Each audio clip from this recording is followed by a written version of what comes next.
Hello and welcome to this session in which we will discuss analytical procedures as they relate to the accounts payable.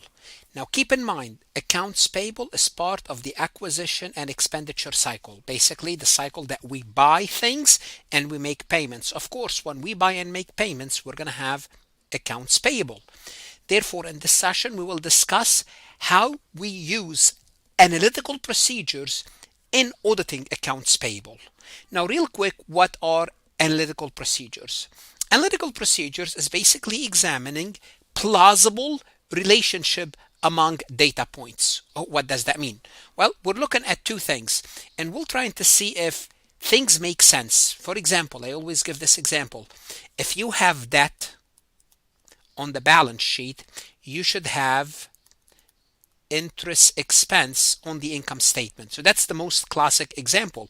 If you have a loan, you should have interest expense. If your loan amount went up, everything else is equal, your interest expense should go up. If your debt goes down, given everything else is equal, your interest expense should go down. Matter of fact, even if you have many loans and many debt, I can compute an average interest rate and estimate your interest expense. This is part of my analytical procedures to determine whether the interest expense based on the debt level makes sense. And the opposite is true. If I have interest expense on the income statement, the plausible relationship to the balance sheet, I should have some sort of a debt. And I could compute, if I know the interest expense, I know how much paying interest, I can work backward and I should figure out what should be my debt balance, assuming this is my interest expense. So analytical procedures involve analyzing ratios, trend, other interconnections. Sometimes it's two financial numbers, sometimes a financial number and a non-financial number, to identify unusual pattern or inconsistencies. For when it comes to accounts payable, we might look at accounts payable and inventory level, or accounts payable and purchasing activity. Why? Because there should be a relationship between those two. If you have more inventory, your purchases and your accounts payable should go up. Why? Because if you're buying more, and you, generally speaking, if you buy on account, your accounts payable should go up.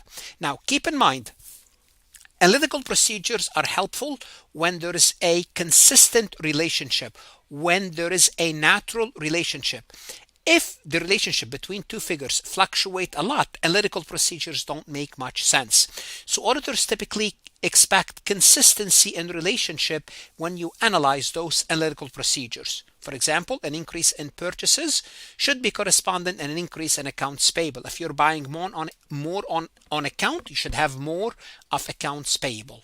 So when these patterns deviate, whatever that patterns happen to be, further investigation is warranted. So if something does not make sense, your purchases going up and your payable flat or your payable going down, then you need to ask yourself why. And this is why analytical procedures will help you pinpoint, identify those deviation. So imagine a retail store that report a 50% increase in inventory purchases but shows no corresponding increase in payable. Well, this could signal that we are not recording all our liabilities. That's one thing. Or we have errors in recording transaction, or we are inflating inventory, or there is a timing difference between purchases and payment recognition. There could be many things, but we see something is unusual. So in this session, what we'll do, we would look at analytical procedures focusing specifically on accounts payable. Let's go ahead and get started. Before we proceed any further, I have a public announcement about my company, farhatlectures.com. Hello, my name is Farhat. You are here because you are either an accounting student, a finance student, or someone who's studying for their CMA or CPA exam. Great. You are looking for some additional help, and we can help you. I strongly encourage you to visit my website, farhatlectures.com. I offer additional lectures, resources, including PowerPoint slides, multiple choice questions, in some circumstances, exercises, and true-false questions. Our material is aligned with your CPA review courses, with your CMA review courses, with your college courses. I offer a risk-free trial that you can try to find out whether my website can help you or not. If you find it helpful, you subscribe, you keep your subscription. If not, you cancel and your risk is free. If you like this recording, if you like my lectures, you would like what's on the website, give me a chance to help you with your college courses as well as professional certification. I hope to see you on the website. So when do auditors use analytical procedures? When do you deploy this, or when do you have to deploy it? Well, you have to deploy or employ analytical procedures at different stages of the audit to achieve specific objective. First, during the planning phase. The planning phase is when you're studying the company, and I used to do this all the time. Before we start an audit, we will compute a bunch of ratios, compare those ratios to our expectation. Analytical procedures help the auditor identify areas of potential risk. Why did I do this? Why did I calculate the ratios and look at an expectation to see if there's any discrepancies between what's computed and what I expect to see, to look at unusual trend or relationship, which in turn helps me focus on what should I audit more. For example, a sharp decline in payable despite an increase in purchase activities might suggest underreported liabilities. When I compute that, when I figure out that there's a decline in AP and increase in purchases, that's something I need to focus on, and I would know this at the planning stage. And you have to compute analytical procedures at the planning stage.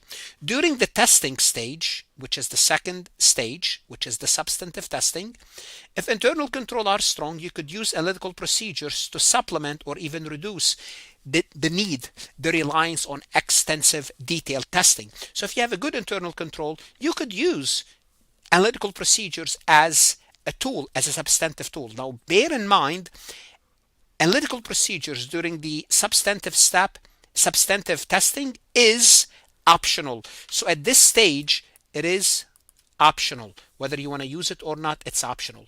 Then we'll use analytical procedures at the final stage, at the completing stage, and this is mandatory. You have to use it. At the conclusion, analytical procedures provide an overarching review to ensure that the financial statement appear reasonable and free of material misstatement. Here, who's going to look at these ratios? Usually a manager, maybe a senior accountant, but usually a manager or a partner that understand the business very well, and they're looking for unusual relationship after we have audited the papers. And I keep telling you this again and again every time I mention analytical procedures. Once you understand the business, analytical procedures are a powerful tool in pinpointing any issues, any problems with the figures. So it highlights those deviations fairly quickly.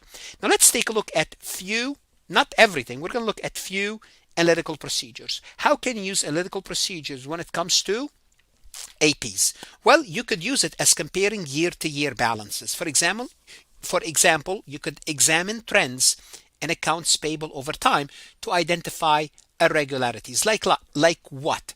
Like a manufacturing company experiences a 30% increase in sales but report a 10% increase in payable. Well, this does not make any sense. How are we selling more but our accounts payable went down? Supposedly we should be buying more, and if we buy more to sell more, we should have either the same accounts payable at least or an increase in accounts payable. It doesn't mean it does not happen. It could be that we sold and we paid off our accounts payable, but it's something unusual. Since higher sale requires increased purchases of raw material, the reduction in accounts payable warrant scrutiny. It doesn't mean it's wrong. Just look at this, ask questions. This anomaly could indicate unrecorded liabilities or improper classification of expenses. Maybe we are not properly classifying our expenses and our liabilities as well. Just something is unusual. So we can compare year to year to see what's happening. We can look at detect unusual vendors or transaction. Look at something that's odd, anomalies. Reviewing vendor accounts and transaction for irregularities. Looking for red flags. This is a key step in the audit process. Like what? Look for unfamiliar vendors. For example, a consulting fee to an unknown vendor in an industry that typically does not require consulting services. So if you're looking at the vendors, at the APs, and you saw a consulting fee or some consulting company, and you know as an auditor that this company should not be utilizing consulting. There's no need for consulting services. Or for example, they have a bill from a hotel. Just FYI, they don't have any travel expense. Why do they have a bill for a hotel? Misclassified payable, loans or interest-bearing obligation appearing in AP instead of long-term liabilities. That could be detecting transaction that's in the wrong place. That's going to affect classification. Or for example, a technology company include a loan from a shareholder in accounts payable instead as classifying it as a loan payable. Well, this misclassification would inflate current liabilities and distort financial ratios. Usually, it's the other way around. Usually, where if the company is doing this on purpose, they would take it out of accounts payable. But here they made a mistake, and as a result, it increases current liabilities, specifically accounts payable. You could be analyzing account-specific pattern. Auditor often compare vendor balances over time. If there's any consistencies in vendor, you can compare the balances over time, and that usually holds true from year to year. If you owe someone $30,000 last year, you're still conducting business the same way, you should owe them $30,000 this year. If you owe them 15 or 0 or double, you look for any inconsistencies. For example, a supplier that typically had a balance every year suddenly shows no balance. Well, it could be. But this could indicate the company has stopped purchasing from the supplier, which is perfectly fine. We need to ask questions if that's the case. Or we have an unrecorded liability that we don't have it, artificially reducing accounts payable. But if we have this balance every year for the next 5 years, and unless there is a reason that we stop doing business with that vendor, we should have a balance for that vendor. So also, we could look at those specific vendor balances. Again, when you know a business, know means you know the business inside out. You would know who these vendors are. And based on that, you'll have a good idea what should be the balance and if it's there or not.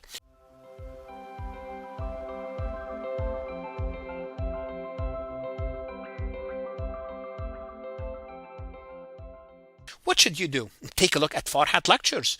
Look at multiple choice questions. Look at additional resources. Whether you are a student or a CPA exam candidate, invest in yourself. Good luck, and of course, stay safe.